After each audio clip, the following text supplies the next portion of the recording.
Welcome to Disco Elysium, where we are just speaking to our culprit. And we got interjected by whatever this is. Honorable one, you have accumulated a substantial amount of honor points in your life path. You are a man most virtuous. Wait, there were honor points? Of course there were honor points. Did you think no one was paying attention to all your honorable deeds, honorable one? I only try my best. It's the most any of us can do. Oh, the modesty on this one. Another 10 honor points for you, sir. You're on the fast track to becoming one of the rarest, most revered of all police officers, an honor corp. My honor is my life. Yes, your deeds have spoken for you, honorable one, but to fully drape oneself in an eternal cloak of honor, a ritual must be completed, a rite of honor. Even among the honorable, only the most dignified are deemed worthy, but you, O honorable one, have excelled in honor. Honor comes from deep within you, and to truly know oneself, to know one's honor, one must reach deeper within oneself and touch one's honor, okay? You need to bring the thumb of your right hand, your sword hand, to your rectum and stick it in there and to form the arch of honors.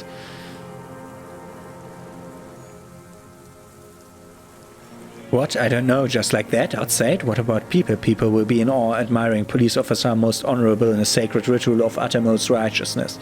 All I ever wanted was to live with dignity, to die with honor. Stick your thumb in your ass. What are you doing? Scratching my ass, what's the big deal? The big deal? I guess we really do come from different upbringings. Good, that was a lie, most honorable. Sometimes we must hide the truth from those who wouldn't understand it, the less honored ones. Congratulations, honorable officer, you've become a member of a noble faculty. A man kneels, an honor cup rises. Go forth and commit even more honorable deeds, and should you resolve ever waver, remember the right of honor. It would always cleanse a man's soul. Overproductive honor glance. It's honor to serve with your honor corp. What? They say nameless heroes need no credit.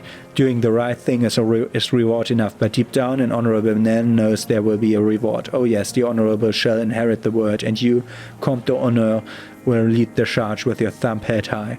What you need is a creed, an oath, a great oath of honor. Flex your honor glance, see if you can come up with something. -4 drama.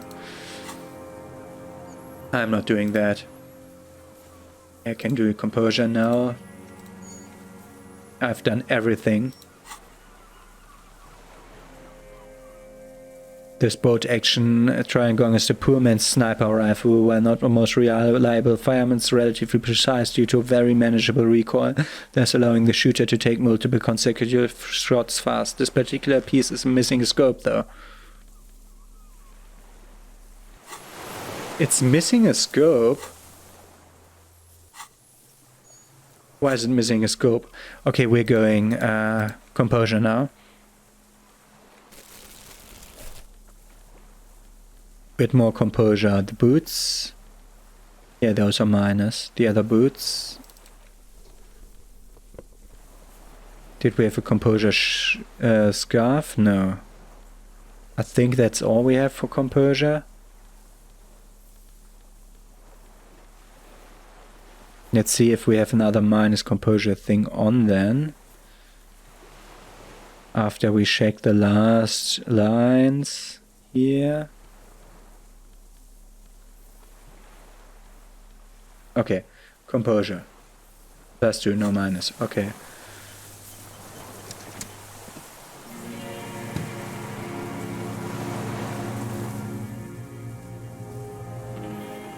Assess his body language.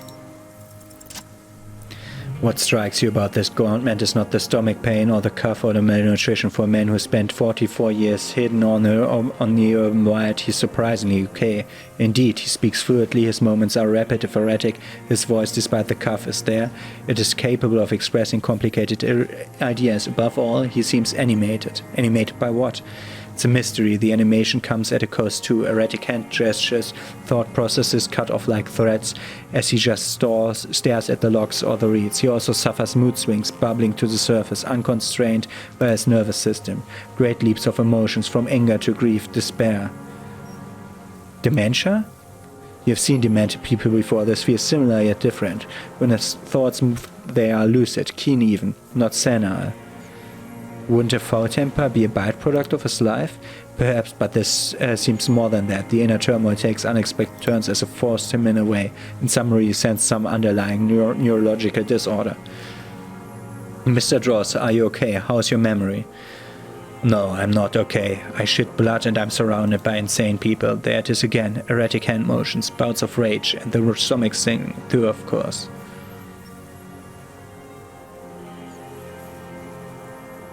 Joseph Lilyanovich Dross, you are under arrest for the murder of Alice Courtenaire.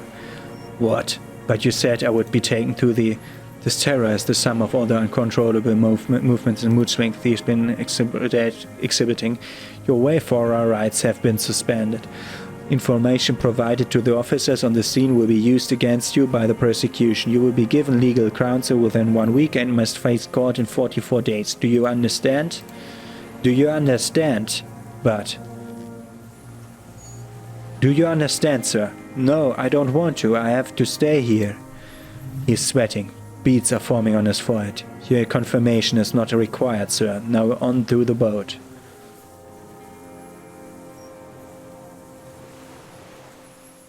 Does it have room for 3? Not really. We could escort him to the pier, but either one of us can take him inland while the other one stays here. But then, who watches him while you're coming back here? Who watches him there while I come back for you? You come back for me? How about I go and send you... What's this? Farce? This is a fucking farce. Again, something is happening. Stop. Leanne, you could ask her. Maybe. Something is happening. Stop. Wait. There it is again, to your north, as it has been since you came to the coast. The reeds whisper, stalks rubbing against each other, but then in the middle of... What? Something completely different and sounds like a bow. Very slowly being drawn against the strings of a violin, a very small violin made of reeds and rushes. And then it's gone, drowned out by the lieutenant's voice. Maybe there's a room for 3 on the boat. Shashkim, did you hear that? What? What are you talking about? Is this really us? Your skin crawls. No, the phasmid. There it is. There it is, the phasmid.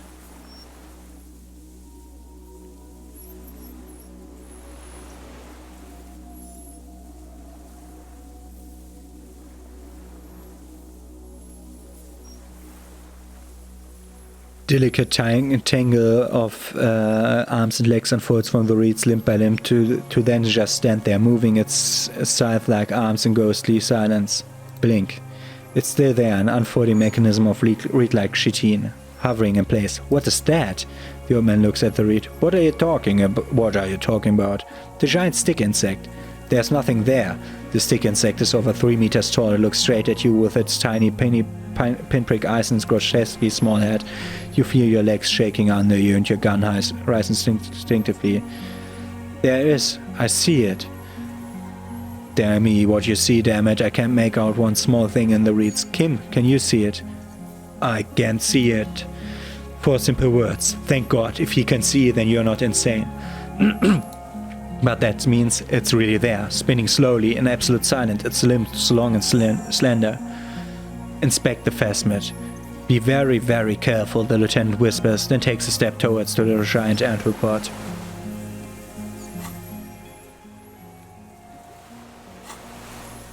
Oh no, this is a distraction, isn't it?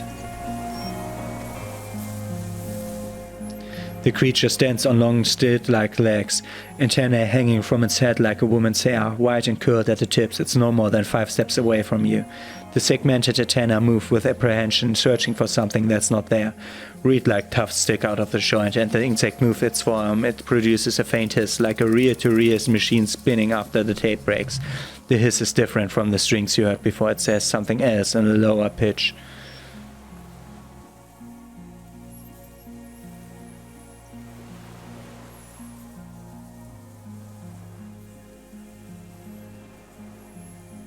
Listen carefully. Tick, tick, tick, yes, yes, tick, tick, tick. Be afraid, you smell wrong. This is the Insulinian phasmid. The lieutenant whispers behind you. You hear this familiar ring of jacket unzipping slowly, painstakingly so. You glance over your shoulder. The man holds a piece of milled aluminium. He begins to pull it open, extremely carefully. It's the camera. Are you sure you won't scare it off? No one will believe us. From the corner of your eye, you see a sudden cascade of motion ripple through the phasmid limbs. A series of ultrasonic clicks fills your ear. Stop, let me approach it I won't first. be one of those fools who didn't take a picture. You stop fiddling with the camera, but does not put it down. Who cares what they think, Kim? Of course. The spindly mechanism turns itself back to you, its antenna taking the measure of the air slowly.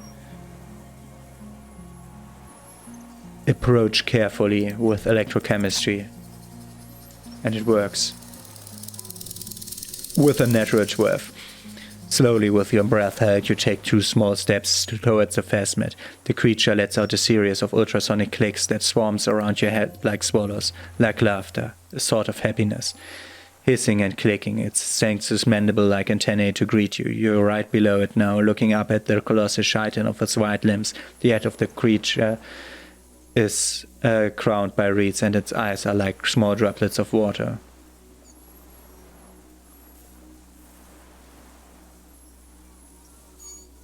Take the picture, Kim. There's no change in the insect's motion while it's being aimed by the camera. It remains fixated on you. In 3, if it moves, you jump back. I'll shoot. Here we go. 3, 2, 1. And we got it. This shrill flash of the camera cuts the air like the blade of a sword. The phasmid freezes in its bright light. Head turns towards the lieutenant. Hypnotized by the flash, it stands frozen before you. I got it. You hear the lieutenant whisper as the creature's shape develops onto a photo paper in his hand, a polychrome ghost of white streaks against the reed and the sky, and you as a shadow before it. For all time. Slowly reach out and touch the creature's whisker. The antennae hang from great height. With your hand shaking, you barely touch the tip of the left whisker. On contact, the shiting curls into a spiral like the tip of a poison ivy. Its touch on your fingertip feels cold, ticklish. It is surprisingly delicate, the curly end of the whisker like a young vine. It's even a bit wet. Be careful, detective, it's moving. Look at your finger. You were right, it glistens with some kind of moisture. The creature in front of you stays frozen. Lick your finger. It tastes like sugar, very faint. The arthropod soars above you, tufts of reed pointing from limbs and texture like odorless, mostly composed of water. Carefully pat its scythe-like forearm. The limb before you is incredibly light, like an eggshell. It's much lighter than a reed. You feel a soft push could tip the creature over, its hollow exoskeleton collapsing. Warning. Pull your hand away. A sudden shiver passes the limb, looks like the creature is awakening wave by wave from its stupor. Some sort of countdown process is happening. That's all you have time to think. We got it. Another shudder pushes through the creature's limbs. He's still there. Okay. It jolts back to life like a record, continuing where it left off in a swaying, purring motion. Even the small black pearls of its eyes do not stray from you. Hello, I'm Harry. I don't really know who I am. No reply. A total ancient silence comes from the mouth, along with what appears to be some kind of foam. The stridulation of its limbs continue all around you. Stand on your tiptoes and look more closely. You were right. Little bubbles from the mouthparts of the creature on its segmented lower lips. It looks to be foaming slowly. The foam is white, then yellowish. The faintest smell like you never felt before, like burnt roses.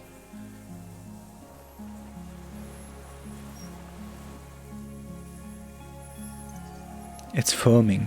Carefully, it may be poisonous. The foam slowly turns a darker shade like a burnt caramel as the insect moves its mouthparts, masticating. Little baubles begin to burst one by one, letting out that same smell like summer burning. Apricot blossom, wild blossoms erupting, a sensation like contents on your face. Tell me, what are you doing? I tasted it. I know of parthenogenesis. I spoke to the man and I did not give up on the phasmid. I exist. I exist too. Tell me what it's like for you, for you. It's wunderbar.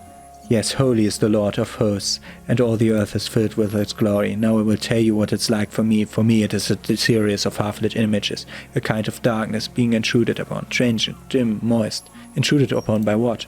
Shapes of plants and enemies and internal sensation, a swarm of sounds, tiny vibration on the inside of my forearms, all speak of complexities totally beyond my understanding. I am at the end of a narrow funnel, weightless, so light it only feels like something to be me. In truth, perhaps I'm nothing. I certainly do not have a soul, and if I did, it would never ache.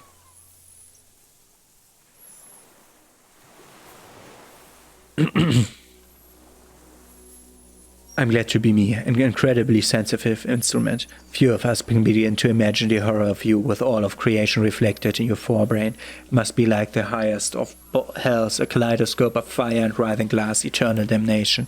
Even when you're sleeping and when you're awake, you carry it around on your neck, with eyes open that cannot help but swallow more behind the mirror. I feel great, mute empathy for you.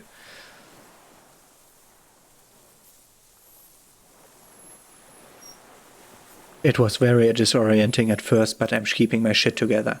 That must be incredibly hard. The anthropods are silent and meaningless, all of you.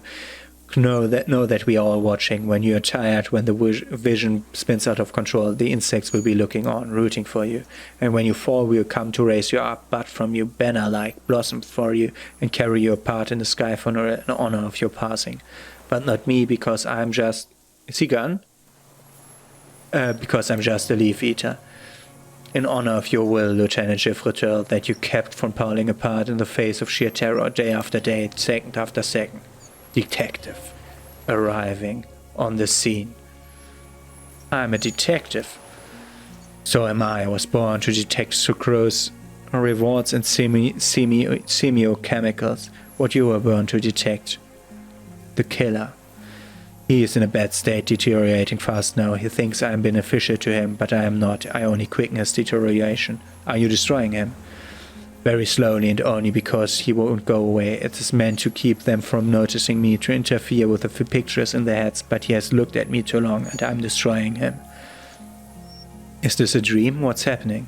No, you're awake. I'm real. Light is forming me. This is real. Where does this come from? All this, around us, the world. Not even the birds know that. Not even the water lilies.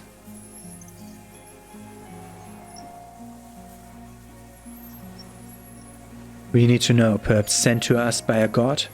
I think we should eat it. It's a leaf, you can put it in your mouth or read. Yum yum. Wait, so... You look like a reed and eat reeds? Yes, they don't mind. Have you accidentally eaten another reed phasmid? Yes, I once cloned myself and ate the little ones. It was winter and I woke up at the wrong time. It was an accident. What exactly are you?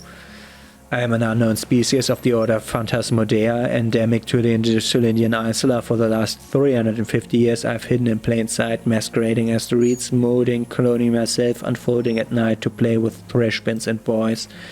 I went unnoticed by the first settlers and the land surveyors of the suzerain, also by the soldiers of the revolution and the officials of the occupation, even the Seminese islanders who came here first, but did not say have not seen me.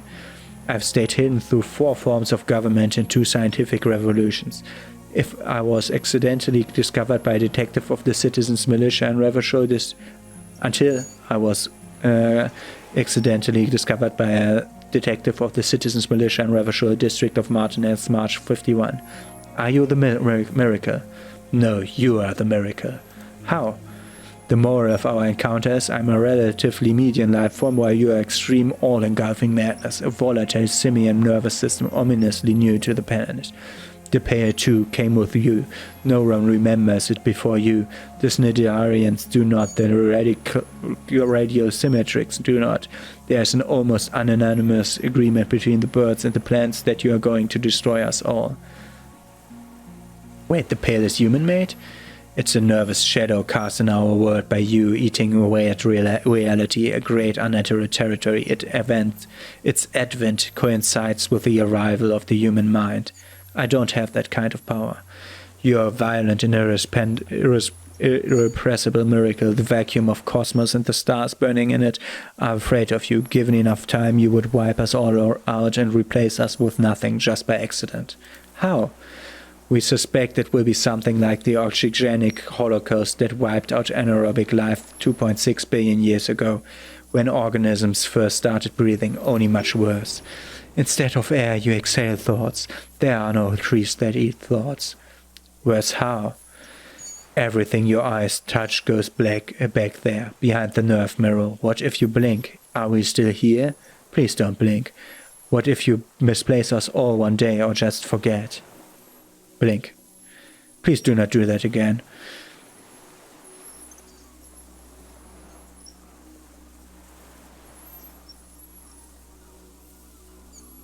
Have I always thought this way? No, you're only thinking it now. This is a revelation. I've already forgotten the whole word once, when I drank too much. So it is already happening. Soon one of you will close your eyes and open them to see that none of this ever existed. Yeah, the game will be over. Kim, am I having a violent epileptic seizure? It doesn't look like that, no. What does it look like? You're just staring at it. Then I think I'm having a vision about the final fate of humankind. Okay, is it somehow related to the case? Sort of. I think you should back away from these unstudied species now. I have to say goodbye now. I have no more thoughts, that was all. No, there's one more.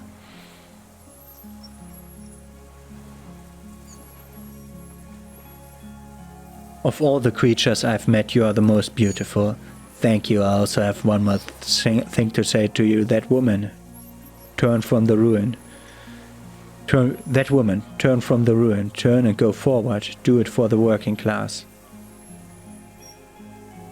What woman? You cannot lie to me. Behind you it smells of fire. So awfully far you are prepared to go to inner presence. End it. I will try. She was middle class. It doesn't take a 3-meter stick insect to tell you that. I raise my hand slowly. The insect stops its stridulation, seeming to observe you below its crown of reeds. Little pinpricks, eyes detect motion glittering. The words stand still around you. Suddenly there's silence. Raise the other hand too. As you do, the invertebrate comes to life, its limb moving independent of each other, as if each has a mind of its own. There are white little stalks of porcelain knitting above you, praying to you. That's right, pray. Unwittingly, the insect continues its stridulation as it moves tough-like structures, still pretending to be plants, rustle along its joints. Disengage slowly. As you're turning away, the phasmid mirrors your movement. Stepping on the water, the long limbs carry its feather weight without breaking its surface. Ah, he's still here, okay. I think I will have cut this episode because that is getting too long now. I can't do that. And just like that it's gone, skating away across the sea's calm mirror like a skipping stone, leaving nothing but circles on the water, and something under it, in the place it stood, bobbing there among the reeds, a collection of items. It's gone. Lieutenant looks north, with a hand raised to his bow. Can walk on water? Apparently yes, like a water strider, only I've never seen anything like that in my life. What's that in the reeds? Looks like a nest of some sort. We should have a look. What now? What now? The old man behind you repeats suddenly. He puts his hand into the ash. It's dirty and black, in some kind of strange semi-catatonic state. Our suspect not looking so good. We need to check on him.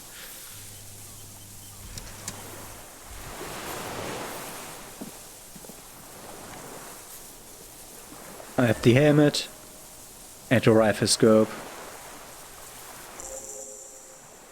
Brother, you've managed to collect all the armor pieces. Too bad it's too late for the big showdown. I don't think this helmet would have helped me anyway. It would have looked very impressive still. You found it out. Now your mortal coil is completely protected. Few cops are this futuristic. At least now I'm truly invincible. And Classius' passport. Classius' passport is an interesting thing. A common 30mm sniper scope attachable to almost any bolt action 4.46 caliber. And then we have the other thing would be in clothes. The monstrous looking bug-eyed ceramic helmet was in the phasmid nest. It still has some reeds sticking out of it and it smells of seawater, but it's otherwise wearable, if not exactly comfortable. Putting on it feels scary somehow. And we have Classius' passport. Will I need to have it to cut it to an extra episode? To 3, this one? Great. I'm running out of time to record here. This well-traveled passport with visa stamped in is issued by the Republic of Oran. You found it in the Phasmid's nest on the island. You can open it for more details. This passport, issued by the Sovereign Republic of Oranje, is issued to a black-haired woman called Katarzyna Alazie. Classy hidden documents from the empty boy. Look at the photo. It's classy with short black hair and glasses. She looks boyish, younger somehow. What was this doing in the Phasmid's nest? Maybe our man Mr. Drost Crooked from Garcia, or whatever her name was. Hiding place, or...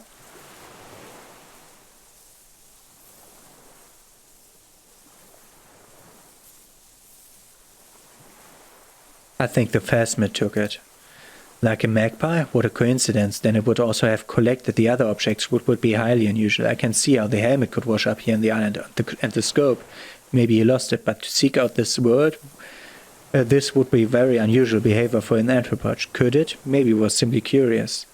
Like an octopus. An octopus belongs to a very different class. It's not even an insect, it's a mollusk. But yes, I see your point. It says Katarzyna Alazie. She said it would be for Anouk Meyer-Smith. Anouk Meyer-Smith. Katarzyna Alazie was supposed to be her real name. Where class comes, remember? God damn it. I told you she kept lying to you. She's probably lying to someone else right now.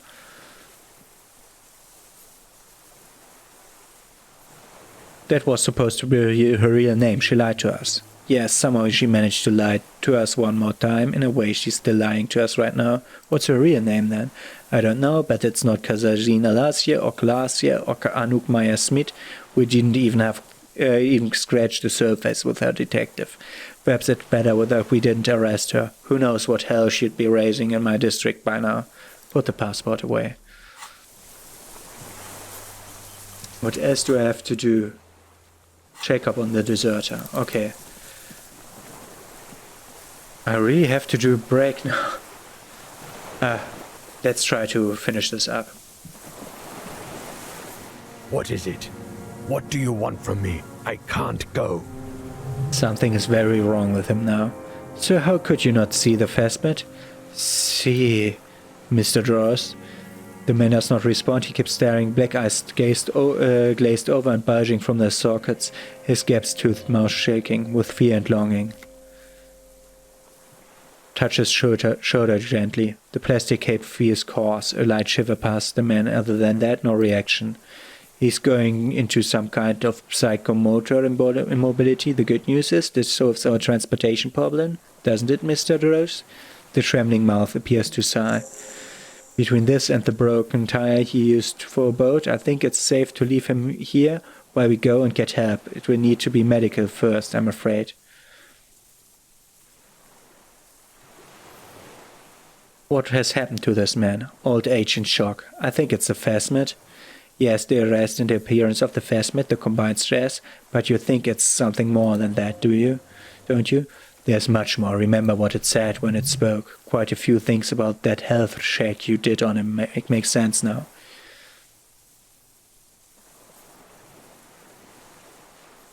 Before, when I evaluated his state, he seemed strangely animated. He was energetic and articulate. After all those years alone, with little hygiene or medication, I would expect worse. Perhaps this animation is induced by something in the Phasmid. He does not seem to be animated now, once it's left. Honestly, I'm ready to believe anything at this point. Maybe it's psychoactive. I mean, why not? It's 3 meters tall. He couldn't see it, Kim. It's just the reeds for him. That could be part of the shock, but you're right. Something's off here, Mr. Dross. Maybe this is how the Phasmid has stayed hidden all these years. Then how did we see it? Or you mean whatever does this, does it over time? Teenagers, kids, drunks, sightings are brief and hence not credible, but anyone who spends longer time with it, you forget it's there. Mr. Dross, have you ever seen a stick insect pretending to be reeds? The doctors will have to look at this. I hope your station has better medical personnel than 57. This is a little advanced for a nurse. Could it be there's something hormonal in the relation? You mean pheromonal?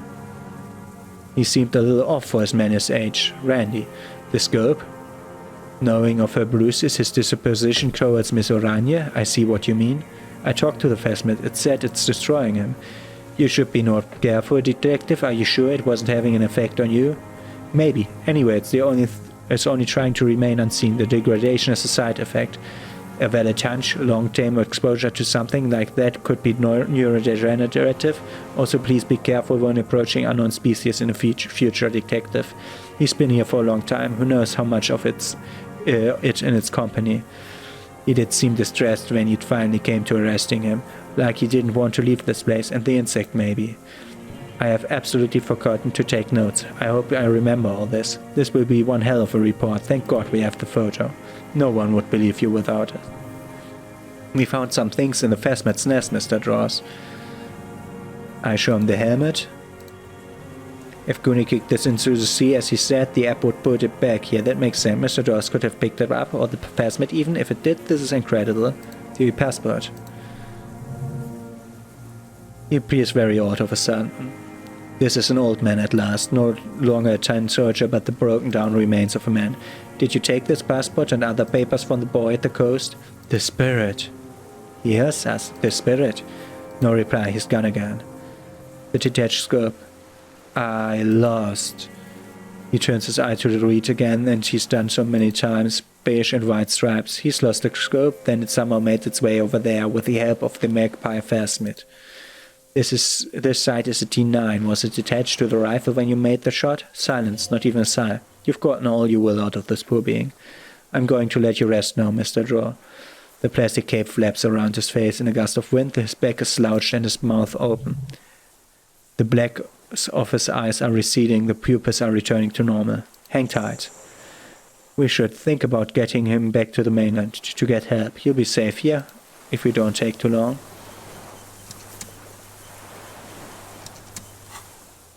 The return. Use the boat to return to mainland.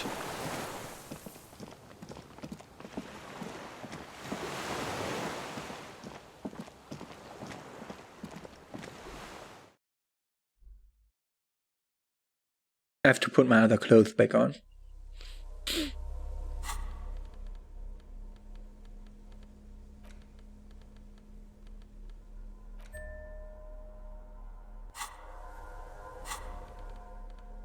Why did it ping?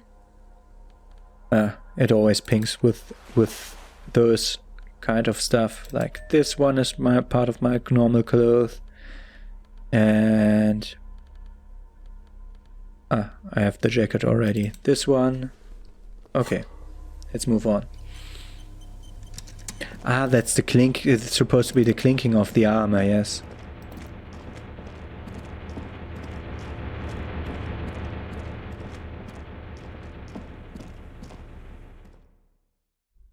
I hope we're driving back with the sound of the music. Then I don't have to record that extra and put it in, because we already got to hear it then. The music thing, that really throws me off. How sometimes games just bug out and do weird stuff.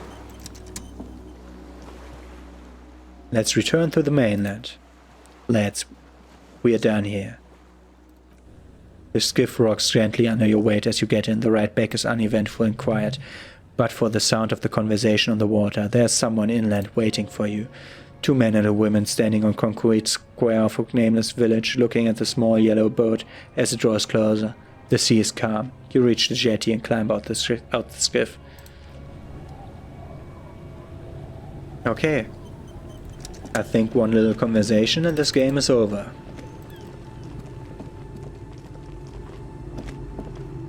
Look what the tide brought in, says the man without sunglasses. Suddenly his expression changes and he tilts his head. I want to call you a teapot, but I'm honestly kind of impressed.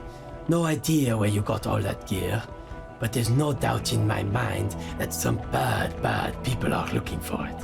Also, you look like a fucking idiot. Whatever this is, it is completely unimportant compared to what you've just seen. This is the man with the sunglasses from the Whirling Rex, but where are his sunglasses? The armor? No one else seems bothered by it. Really? They don't seem bothered by it? That's because you're a cop in an exoskeleton. Yeah, I'm a cop in a goddamn exoskeleton. Actually, are you? Are you still a cop? There's so much disco going on, it's hard to tell. Vic, calm down. You're the man with the That's right. sunglasses. And you're some kind of murder machine. Who are you people? Hello, I'm Trent Heidelstein.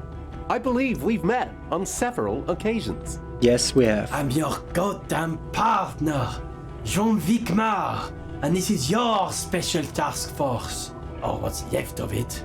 Special Consultant Trent Heidelstein, Patrol Officer Judith Minot. Hi.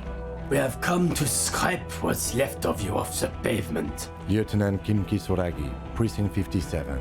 We've just come from the island where our investigation led us. This scene is making even him feel as though he has to justify We your might actions. need your help with something later. As if he recalled that he is in fact a decorated police lieutenant, not a But naughty this is boy. clearly a departmental matter, so I'm going to leave you to discuss it among yourselves.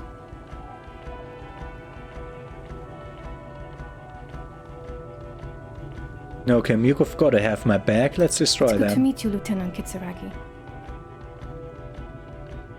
Forgot about all this. There's a We're giant. not forgetting about anything. Look at you. What is this Harry, about? we want to help you. Trant, I believe this is where you come in. This is the horse-faced woman. I don't know why you named her that, but it was beyond idiotic. You should never address her using those words again. I don't quite know what I'm doing here. I was asked to participate as an expert. I think I need to manage your expectations a little. I'm at best an enthusiast in cognitive science. My background is in something else entirely. I engage in neurology on a merely theoretical level. In fact, I should probably get going.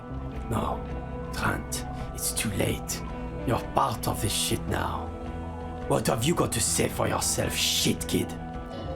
What does he have to say for himself? He left you to catch the bullets.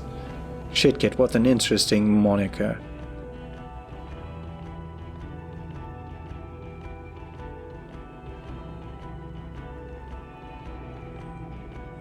You? I'm sorry I didn't recognize you before, to the female officer. It's okay, I didn't come here to gloat or to fool you, neither did he actually. We're just worried. That's right, worried. I'm always worried about you every time you don't show up to work or when you do, but stink. You're worry fest. She's worried about you, I'm worried about you, even Special Consultant Backpedal is worried about you. Everyone worries instead of working. So this Trent Heidelstein is the same person I talked to from the Lazareth of the Special Consultant Trent Heidelstein. Yes, I'm Trent Heidelstein. I never said I wasn't Trent Heidelstein. What was up with the kid then? Mika? This is my son. Oh, okay, sorry. So what are you special consulting here? What indeed, I was asked to share my take on some of the more obscure theories developed in Königstein in the 30s, like partial psychotromic amnesia, group personality theory. He's here to see if you're insane. He's smart. Let's move on.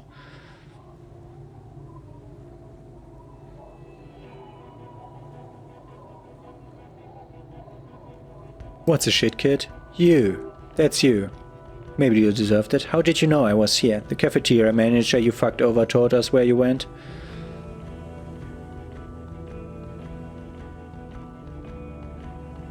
I saved this establishment and still he betrays me? Strange, he mentioned that. In fact, the establishment didn't look saved at all. There was a giant arrow graffiti in front of the building. It was on fire. Yeah, I lit it on fire. It was a poetic gesture. I knew it. Didn't I tell you, Trent? I told you it was our shit kid. The line from the Lucia Tunsmirova 82, isn't it? About girl child communism, the titular returning character, the ghostly apparition of... Looks around and noticing the impatience of his companion, stops himself. Good choice, Harry. Don't encourage him, Trent. Okay. You aren't the man with sunglasses at all. You're not even blonde. Guilty as charged. I heard you lost your mind and your memory. I wanted to see if it was true, and it was. Good work, Harry. You're insane now. There's one less person for me and everyone else to rely on. He was too sarcastic for you to realize who he was.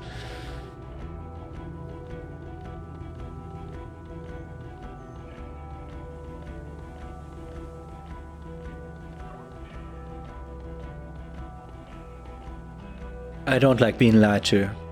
I didn't lie to you, no one lies to you. You're so fucked up on booze you couldn't recognize your own partner. Duped again, no one's who they say they are. Duped? Hey, here's a brilliant idea, don't be a morbid drunk and you won't be duped so easily. Gardener, scab leader, this, tell me at least you are who you said you were. I'm Kim Soragi, yeah, still caught up in the crossfire too. You mentioned a task force? Yeah, major crimes unit under Lieutenant Dubois and Wickermeer, any bells? Refresh my memory, who else is in this unit? It's you, me, Jude, Trent Hardestam and Guillaume Bevy. I'm technically just a civilian advisor. Fuck you, you're part of the shit show. Who's Guillaume Bevy? That's an interesting story actually. Guillaume Bevy is a police reporter who joined our team. He was really good, then he left because he lost faith in your ability to lead the unit. Others people have left too, good smart people, people who we won't get back. Only me and this really patient patrol officer are still here, and turned because I'm forcing him to stay. Is this Guillaume Bevy blonde and partial to sunglasses? Is this Guillaume Bevy blonde with sunglasses like you were? See there, he's getting it. I was impersonating him. Look at me, I'm G. Bevy. I was going to be funny, but then you really did have brain damage, so not so much anymore. He sincerely thought it was going to be amusing for both of you. Okay, so what does the unit do? It's a major crimes unit. We clear the desk of cases so Precinct 41 doesn't look like the worst station in town. We're the shit tier now, Harry, because of you. They're your posse or what remains of it. Handpicked, hand lost. The 31st isn't, he trails off, not wishing to finish the sentence. We have been here all this time. There was a mercenary tribunal. Oh no! Oh, that's why I save in front of... Oh man! That's why I save in front of conversations. This is a 2-hour recording already. This will be 20 gigabytes or 30 gigabytes big. Great. You got it also.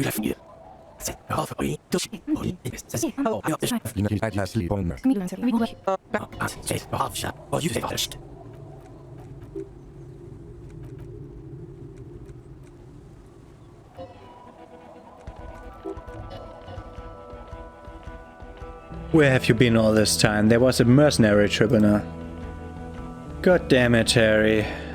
You told us to fuck off. You said we're cramping your style. You're detective god. Fuck everything. All will burn. Detect or die.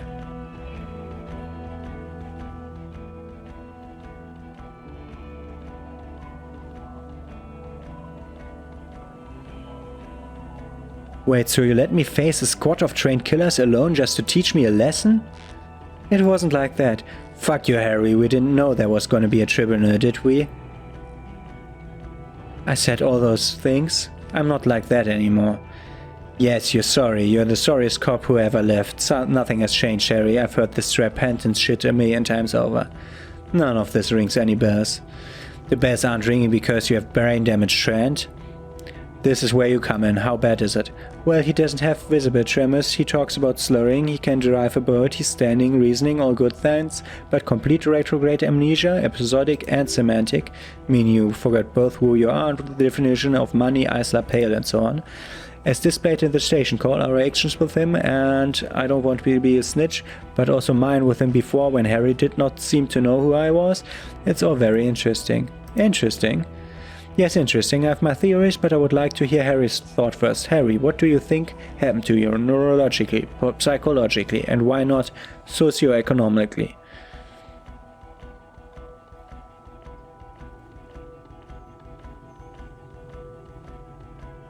Wait, socioeconomically you think I'm so poor I lost my memory? Not when you phrase it like that, but I don't think critical theory. I know everyone thinks this is far-fetched, pink academia, but still, I don't think it should be off the table. Yeah, what, he lost his memory because of capitalism? No, not like that. I'm not talking Vredefort school here, but Harry, I asked you, what do you think happened?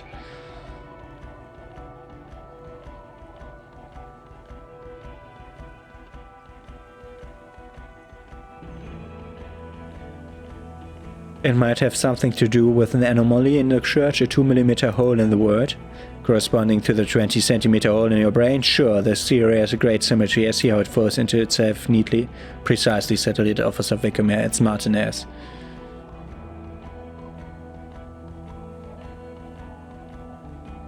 I'll explain later, but there's another man who lost his memory, a crab man.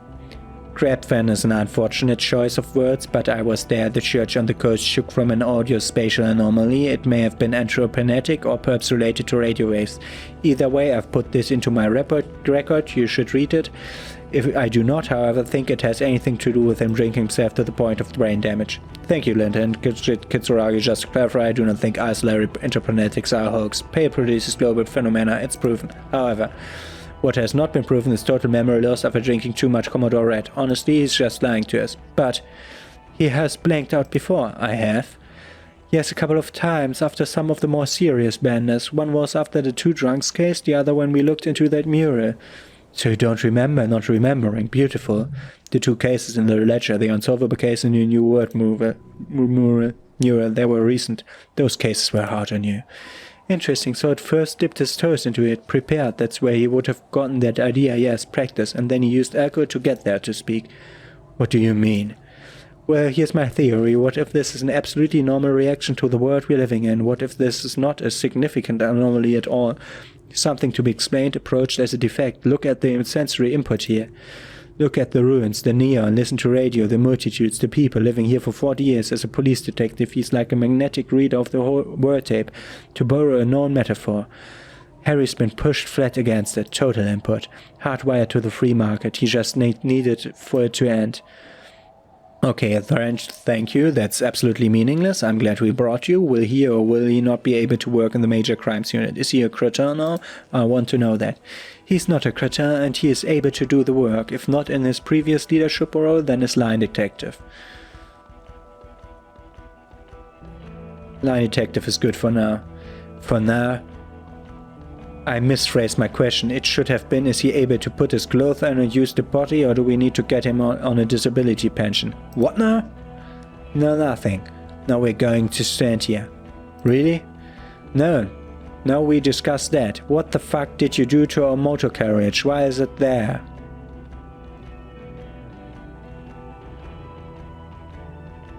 I drove it into the ocean when I was drunk. So refreshing. Thank you for your honesty, thank you for destroying 45,000 real of police property that's coming out of everyone's payslip. It doesn't matter, your badge, Harry, show me your badge. I got my badge right here. In a rush to demonstrate your badge, your eager fingers can't sustain a grip on the smooth plastic and the badge slips out of your hands. Catch it, please. Yes, not today, badge. Did I get the badge? You got it all right. You're showing it to him, victorious. They're seeing the badge. The drama is unnecessary. I got the badge as well. And your gun? As if you're having your badge and gun are natural states, not achievements. What is it with all these materials, objects? My gun is right here. Whoa, he has it, and he didn't drop it. You're drunk like a bum, Harry. Put that thing away before I kill someone.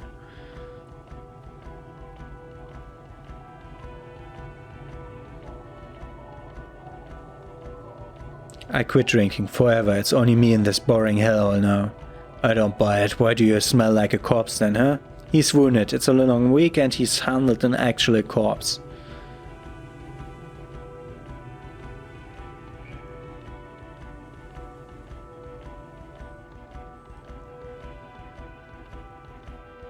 Yeah, it's been a bit of a week. I'm sorry I smell bad. A bit of a week. You're drunk and you let a suspect escape to a certain class here because you were too drunk to assess your flight risk. We've reread the reports, Harry. Lieutenant Kitsuragi, we know.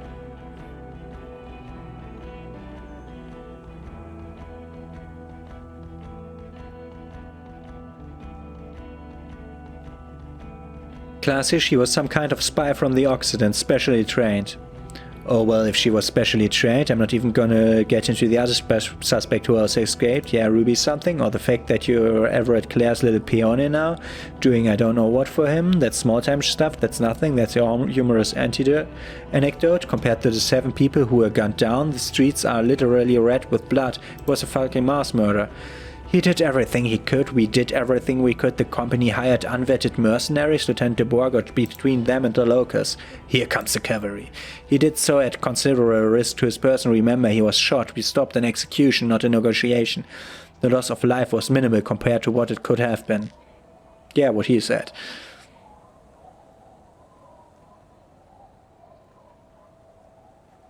I also solved the case, it's solved, all of it. Detective is better if I do that.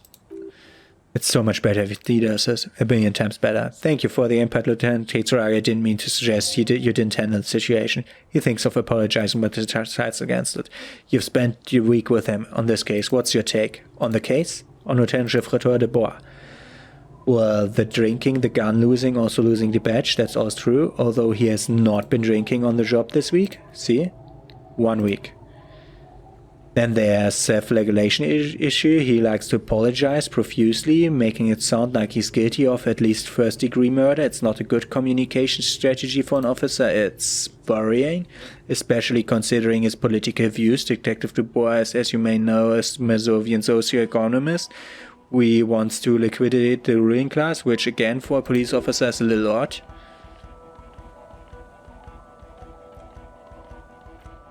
Order still, he is also an ultra-liberal hustler who is always on the grind. How he reconciles these 2 points of view I do not know, but he is vocal about both of them. And then there's a motor carriage in the sea, something I was not present for. But despite all this, he is a great detective, one of the best I've seen in fact. He can talk human beings into telling him everything and he doesn't stop. In all the time I've spent with him, he has not once stopped pursuing leads, however far-fetched and tangential. He's tireless, madly driven. Well, except that one time when he stopped to sing karaoke, which by the way I have to disagree with you, Mr. Wickemeyer, was a valiant effort. He really sang his heart out. Okay, he did something. Other than that one time, he has entirely worked on the case and he solved it. We have a confession, a murder weapon, and the perpetrator locked on the island right now awaiting transportation.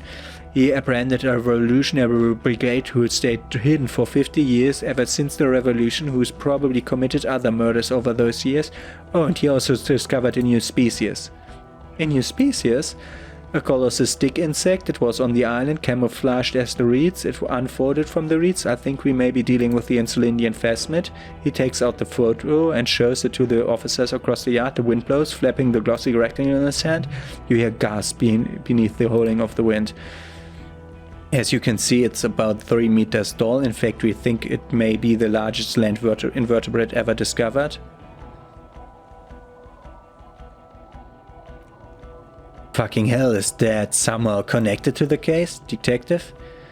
Yes, I believe the pheromone it emits may be responsible for the killer's mental degradation. The old man was not aware of the phasmid's presence, exhibiting a strange atypical dementia. He fell into stupor after its appearance. He became near catatonic. So it is connected. I must say this is absolutely extraordinary. I don't even have words for it. Yes, it really does make it hard to fire the drunk. This is a very, very sad man who has just seen something that's made him forget his sadness. Now you make your case. Now's the time. Now or never.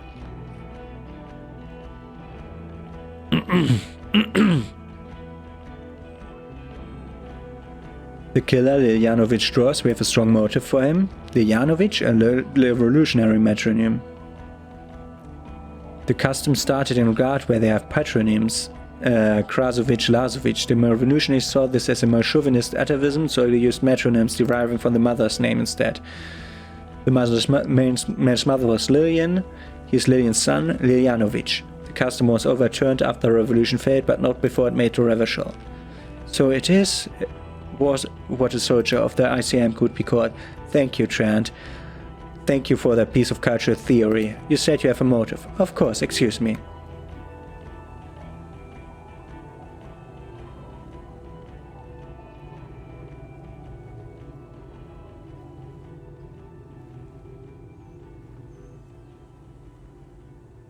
Is it chemical or is it jealousy? He was pretty blunt about that. He killed the mercenary in an act of jealousy. Jealousy? I thought this Iljanovic was an old man to have been hiding for 50 years, 70-something. A strange psychosexual fixation aggravated possibly by proximity to the phasmid and its chemicals. He himself gave a political reason, said he had killed an enemy combatant.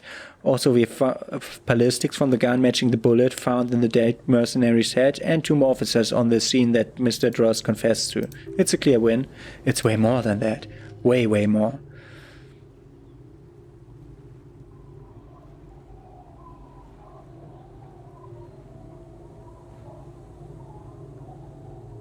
I did all I could, every second was a struggle. I've never doubted you can pull yourself together and work in bouts. Bouts don't last. I can still smell the booze on the wound. God damn it, does it ever leave? It is there, like in your bones or something. It will pass in time. The previous head of the Debordeurs Union was assassinated by our killer. The Lucan's lowers his voice just a little. This is conversation for when we are no longer out in the open in Martinez, where Everett and Edgar Clare have ears everywhere. And eyes too. You returned from there, I must not have gone unnoticed. Understood, of course. But the case against Everett would be big. I would prefer not partake in anything union-related for political neutrality. This has to be good stuff for him, backpedal out of at it first mention.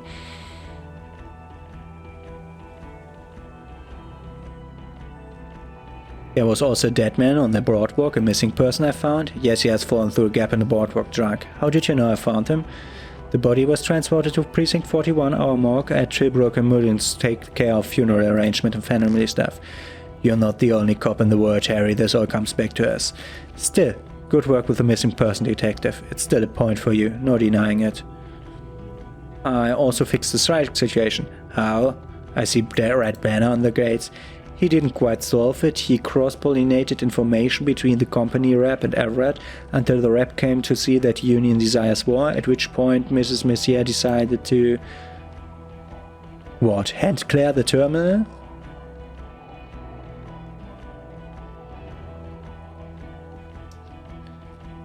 I masterminded a solution to an unsolvable problem.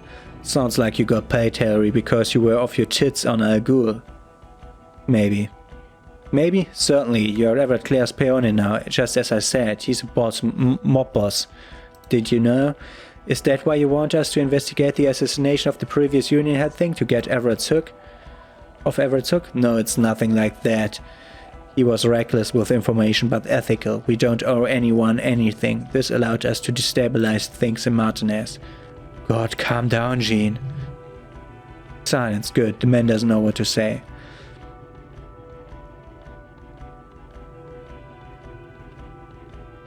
Okay, that's bad.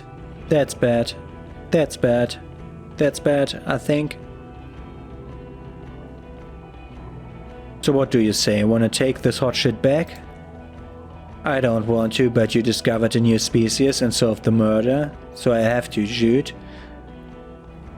Anything that ends the trial is okay with me. You haven't been drinking, she thinks, so maybe this time. Agreed, the public relation potential of this is too valuable to let go. Okay, we have vehicles in the square, and the perpetrator needs to be taken to custody. Let's go. Wait, I have a few questions before we go about who I am. Who am I? Harry. You're a gym teacher, Harry. What? You obviously are not a gym teacher anymore, but before. Before you were a cop, you were a gym teacher in Coron. It's getting really cold outside. Should we maybe... That does explain a lot. Harry, it explains everything. The running around, the jumping, the biceps girth, your inexplicable facial hair, the collection of fawn spots we have amassed. Some of your more old-school wording choices. Your posture, even your constant stretches. God, even this javelin throwing freak here. Oh god, Contact Mike. Of course, Contact Mike. He's been on my mic again. I hate that guy. Oh, I don't have time. I have to stop my recording, but there's so much here to ask. I have to stop my recording in a second.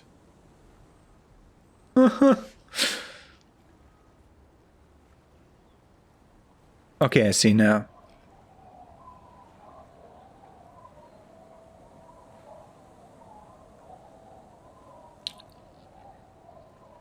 Okay, why am I like this? It's not a mystery, something chick fucked you over, also you're drunk. You really went with it too, really maximized the damage. Was her name Dora? Yeah, Dora Ingerland, I think. Not Dora Dubois. Wait, Dora Ingerland? Something like that, half her son, so we weren't even married. No one is married anymore, this is Revershaw. When was this? God, I don't know, 6 years ago, she was way before my time. 6 years and you haven't gone over it. What the hell is wrong with you? Okay, 6 years is not that much. Yeah, you're not doing too good here. It's an old man thing, I think. 2 odd years equals 1 normal year at that, and Dora Ingerland really tore you a new one, a big one. Who was she? Incredibly bangable? Huh? No, I mean, what did she do? She was incredibly fuckable, beautiful bourgeois woman with wayfish, like a welcome bag, basically. Snow welcome, blonde welcome, heartbreak welcome, pain welcome. I've only seen a picture, but it's obvious you formed a real spiritual connection with how pretty she was. One you never recuperated from. Look, the sun is about to go down, it's time to go home. I think she taught in the Académie d'Art, east of the river, way east. Hard to say which came first, the middle class chic or the drink, egg and the chicken kind of thing. My point is you need to see a psychiatrist about this shit, not a psychologist. Several degrees harder. Is there something harder than a psychiatrist? A forensic psychiatrist. Go talk to that. Am I working for La Puta Madre? No, because the suspect seemed to think you're too unstable to work for a mob boss. You're suicidal, Harry. No mob boss would take you. I assure you I wouldn't consult for a corrupt unit. He would immediately backpedal out of it. What about the Festmet? I need Lena. Tell Lena about the ASAP. This ASAP. She lives at a cryptozoologist who lives in Jamrock on Tabernacle Road. She told me about this Festmet. Tabernacle? It's on the way over. Near where you live, on Perdition. She looks at Wickermere. Fine, if we're gonna drop you off anyway. She and her husband were conducting the search for the Festmet. It's their discovery in part. They should know us as soon as possible. It would do you good to deliver some positive news for a change. She's going to be over the moon. What will you do now, Lieutenant Kitsuragi? And that's the most important question. Well, first I will go back to my station, write the most detailed report anyone has ever seen. It will have to be good to cover all this. Then I will have a serious talk with my captain. About what? Detective, we just stopped the small-scale war. Something is happening in Revershaw. I don't know what yet, but it's going to be a hard spring for the RCM. We need to get ready, infiltrate, investigate.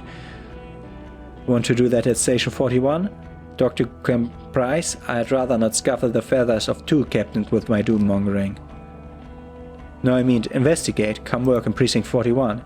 Work with Price? I'm flattered, but I don't know if I would fit in. Am I crazy enough? Can take the stress? He doesn't know how to finish the sentence. This truly came as a surprise to him. Not a bad one, but he's at a loss. Flattered? You're Lieutenant Kitsuragi. We would be flattered if you even considered. The man turns very serious all of a sudden.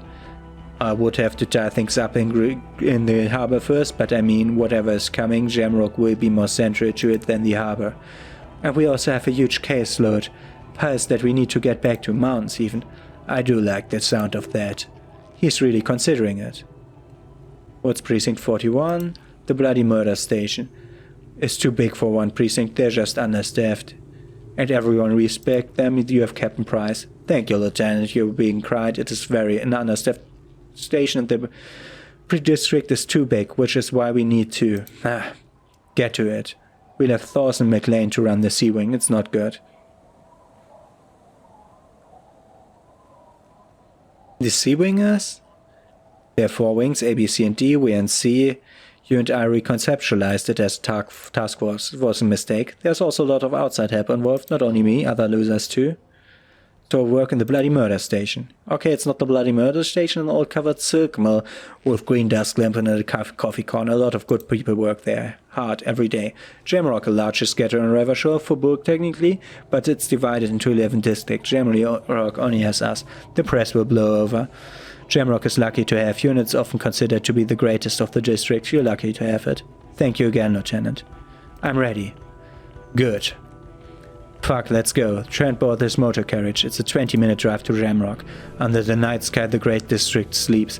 A black chessboard of old wooden houses, 80,000 living souls inside, fire traps as the eye can see from Main Street to Precinct 41 atop the motorway to Boogie Street forking into the darkened horizon. You close your eyes and hear the dogs bark. A lone woman sits by a factory window dreaming of meteorite strikes. On Rue Saint-Jérôme, a square bullet slides into a square-shaped chamber. In Old South, a man without eyelids smiles. Spring has come, it's time. Dawson? McLean? Heidestram? Wickemeer? Dubois? Heidestram, no. Dawson, yes. McLean, yes. Heidestram, no. Wickemeer, yes. Dubois, of course. Really? Nick Gottlieb looks up from the list. I hear he's unstable. You say that like it's a bad thing. Captain Ptolemy Price gestures with a ballpoint pen. It's dim in the office and the curtains are drawn. Harry's our man. He'll pull through. When he does, he'll side with the people.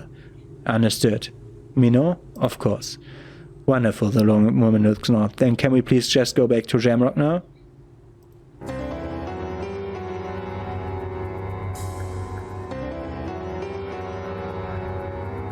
And that was Disco Elysium, and it was great.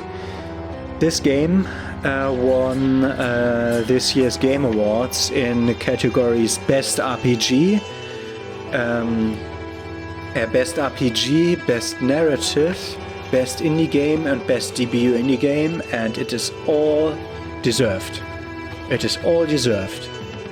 I think this is going to be my game of the year. And until a few weeks ago, I was pretty sure that no game could take that place from Outer Wilds, or the Outer Worlds. The one that's without combat. Not the RPG. The adventure game. Outer Wilds, I think it is, yeah. I thought no game could take the trophy from that one this year, but I think this one just did. This is a really good game, and it shows that an RPG can live without the aggravatingly complicated combat stuff, with the weird mechanics always. It's just doing trouble to have to fight in such a game. It works so much better this way. I like the voices, like the ancient reptilian brain that I'm seeing there, who was done by Mickey W. Goodman. I really like the voices. I liked all the quirky stuff, the weird stuff, the new stuff, the Inland Empire, the shivers. Story was good too. A bit weird, the solution being the thing with the phasmid. Yeah, that's like the little tiny bit which I said that, this solution is not really the best solution for a game, for a story. But this game was really good, and I think I'm gonna play that again in my free time. Or maybe even record it again. This is a really good game.